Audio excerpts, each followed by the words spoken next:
Denver, Colorado, 1978. A Little League softball game has brought together kids and their parents. Finney Blake is throwing, and his sister Gwen is giving him a hard time.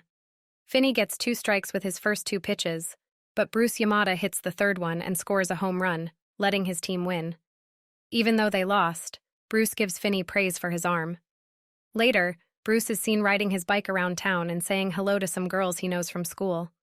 Bruce stops his bike when a black van pulls up in front of him. Finney and Gwen live with their father, Mr. Shaw, who is a drunkard who beats them and is still sad about the death of their mother, who killed herself. As they walk to school, they see a group of kids watching the school bully pick on another kid named Robin Arellano. To everyone's surprise, Robin is a good fighter. He beats Moose's face into a bloody mess because he is stronger than him. Finney and Gwen keep walking, and Gwen talks about a kidnapper in the area who is only known as the Grabber. They have heard that Bruce has gone missing, and Gwen tells them about him. 3 mean boys pick on Finney at school. They follow him into the bathroom and call him names. Robin comes in and tells the bullies what will happen if they bother Finney. Robin also tells Finney that he should speak up for himself. 2 detectives come to the school and talk to Gwen in the office of the director. Gwen says she has dreams about the children who went missing after the Grabber took them, but she can't explain what these dreams mean. The next day, when Finney wakes up, his father is hitting Gwen because the police came to his job and asked about Gwen's dreams and what they might have to do with Bruce going missing. When Gwen breaks her dad's bottle of liquor, he beats her even harder. He tells Gwen to tell her that her dreams aren't real because Gwen's mother had similar dreams that people thought were signs of the future. Robin rides his bike around the neighborhood later. Then he turns the corner and sees the Grabber waiting for him with black balloons, which were also seen when Bruce disappeared. Robin's parents in the neighborhood know that he has gone missing. They start searching for him. Finney is sad for losing his friend. Gwen prays for having a dream so that she could help the police find Robin. Detectives come to speak with Grun about her dreams, but she says nothing. The bullies at school then go after Finney and start beating him up. Gwen protects him by hitting one of the bullies over the head with a rock, which makes him bleed a lot. Gwen gets kicked in the face, and Finney keeps getting hit by the other 2 bullies. Later in class, Finney's science partner is Donna, the girl he likes. She feels sorry for Finney because he got beat up. As Finney and Gwen walk home, they part ways, and Finney runs into the Grabber's car.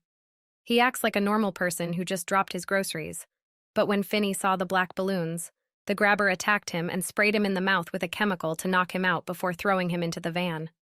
Gwen and the other kids at school find out quickly that Finney has gone missing. The Grabber takes Finney down to his basement and holds him there.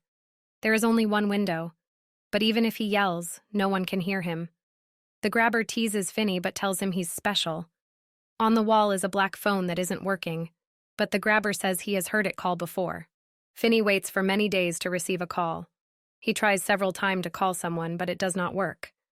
Eventually, the phone rings again later, and Finney picks it up. He hears Bruce's voice saying that Finney has a mint arm for baseball. Bruce, on the other hand, doesn't know his own name or what he did when he was alive.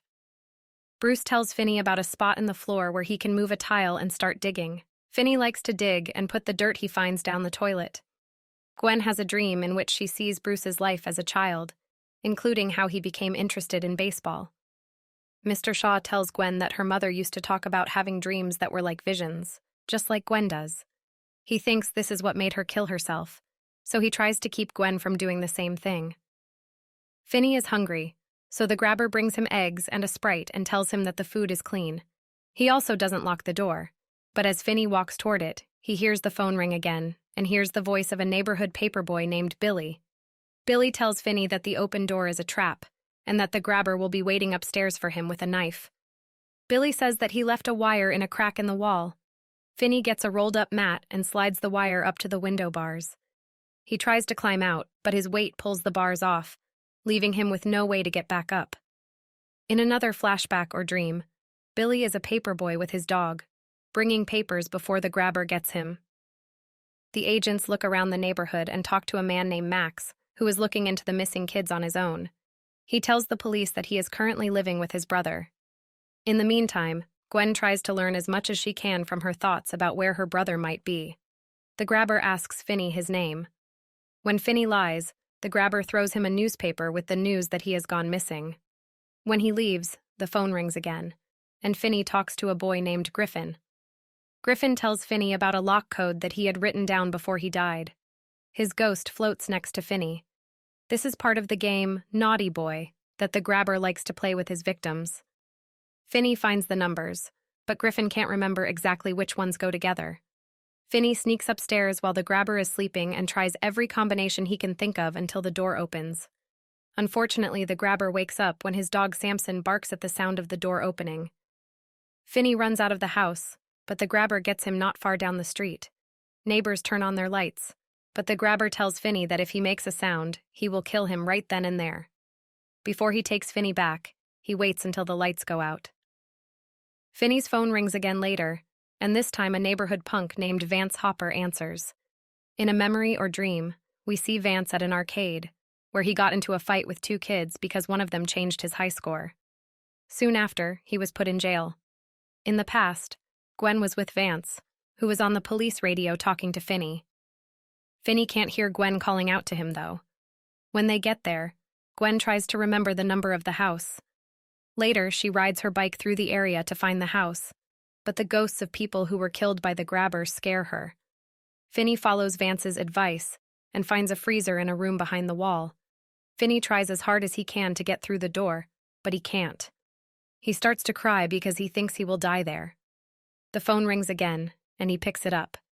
It's Robin, and he remembers both Finney and his own past. He tells Finney that he has always been his friend, and that he needs to stand up for himself now. Robin tells Finney to practice using the phone as a weapon, and tells him to put dirt in the mouthpiece to make it heavier. Gwen calls the police and goes to the place she saw in her dreams with them. While this is going on, Max figures out that the lost kids must be in the house where he is staying since the grabber is his brother. He goes down to the basement, where he is surprised to find Finney. The grabber kills Max with an axe to the head just as Max tries to help. He goes after Finney, but the boy has already used up all the help he could get from the ghost kids. He puts a rug over the hole he dug and trips the grabber with the wire.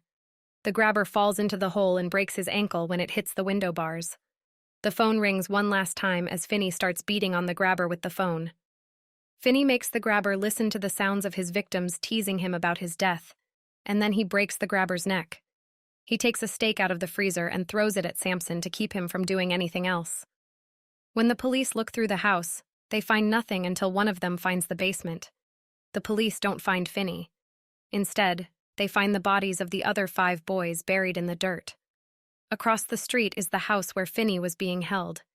He opens the door and steps out into the sun, where Gwen sees him and runs to her brother. The police take care of the kids, and their father picks them up and cries as he tells them he's sorry for how he treated them. Finney will be more sure of himself when he goes back to school.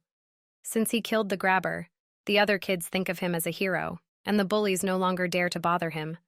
He goes back to science class with Donna, but he tells her to call him Finn. Do not forget to hit that subscribe button and turn on notifications to be notified when we upload new videos and enjoy watching.